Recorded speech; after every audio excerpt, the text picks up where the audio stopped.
Assalamualaikum dan selamat pagi murid-murid.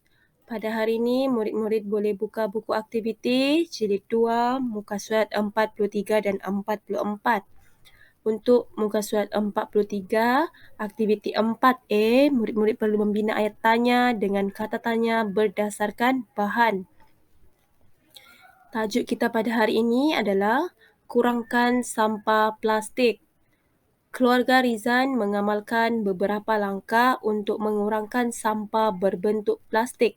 Jadi yang pertama ialah menggunakan botol minuman. Kemudian gambar kedua menunjukkan membawa bekas untuk membungkus. Yang ketiga menggunakan beg mesra alam dan gambar yang terakhir menggunakan plastik terpakai. Jadi bagaimana kita membina ayat tanya dengan menggunakan kata tanya ialah pastikan kata tanya tu ada. Contohnya apa, siapa, bila, mengapa. Itu adalah kata tanya. Mari kita lihat untuk soalan pertama, jawapannya. Apakah yang digunakan oleh Rizan untuk mengisi air? Jadi pastikan ada tanda soal. Kalau murid-murid letak apa di hadapan ayat, pastikan ada kah, apakah, bagaimanakah, siapakah, bilakah. Melainkan kalau murid-murid letak dia di akhir ataupun di tengah, tidak perlu letak kah. Contohnya, Rizan menggunakan botol minuman untuk mengisi apa? Contoh. Okey, seterusnya untuk nombor 2, Ibu Rizan menggunakan beg mesra alam ketika membeli belah. Jadi dia punya kata tanya yang diberi di situ adalah siapa. Contohnya cadangan ayat dari cikgu. Beg mesra alam digunakan oleh siapa ketika membeli belah? Okey, kalau perasan di sini cikgu letak kata tanya di tengah. Jadi tidak perlu letak partikel kah, tidak perlu. Kalau kamu letak di hadapan, kamu kena gunakan siapakah. Siapakah yang menggunakan beg mesra alam ketika membeli belah? Begitu. Kemudian untuk soalan yang ketiga, Ibu bapa Rizan membawa bekas apabila membungkus makanan di restoran. Jadi dia punya kata tanya ialah bila. Bila.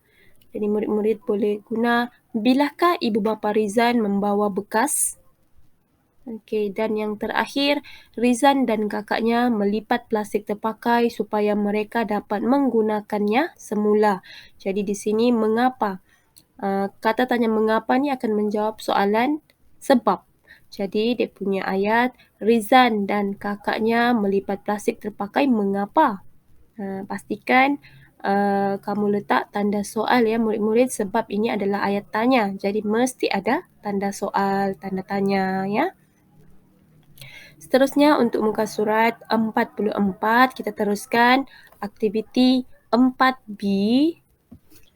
Murid-murid perlu membina ayat tanya menggunakan kata tanya. Ini pun sama juga macam tadi, kita kena bina ayat tanya menggunakan kata tanya. Tapi sekarang ni kamu cuma dibekalkan dengan kata tanya seperti apa, siapa, bagaimana dan mengapa. Jadi kamu perlu fikirkan apakah soalan yang sesuai untuk kata tanya itu. Mari kita baca. Cintai alam sekitar, Seha dan keluarganya mengunjungi sebuah pasar raya. Seha tertarik akan salah satu poster yang dipamerkan di situ. Jadi ini adalah posternya. Kami memerlukan sampah anda.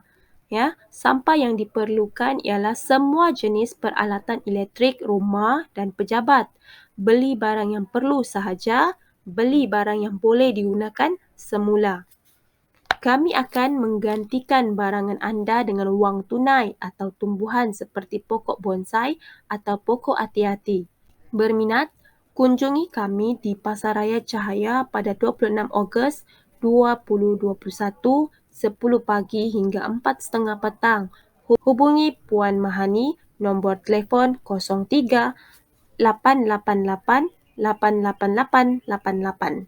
Okey, jadi itu adalah maklumat yang terkandung yang terdapat pada poster Mari kita lihat contoh pembinaan ayat untuk ayat tanya dengan menggunakan kata tanya untuk muka surat ini. bagi kata tanya apa ya.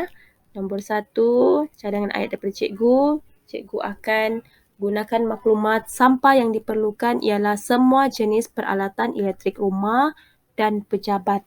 Contoh soalan, apakah sampah yang diperlukan? Kemudian, murid-murid bolehlah cuba menjawab untuk soalan nombor 2, 3 dan 4 ya. Pastikan kamu gunakan kata tanya yang sesuai dan gunakan simbol tanya. Baiklah, untuk itu sahaja pada hari ini. Terima kasih dan selamat belajar.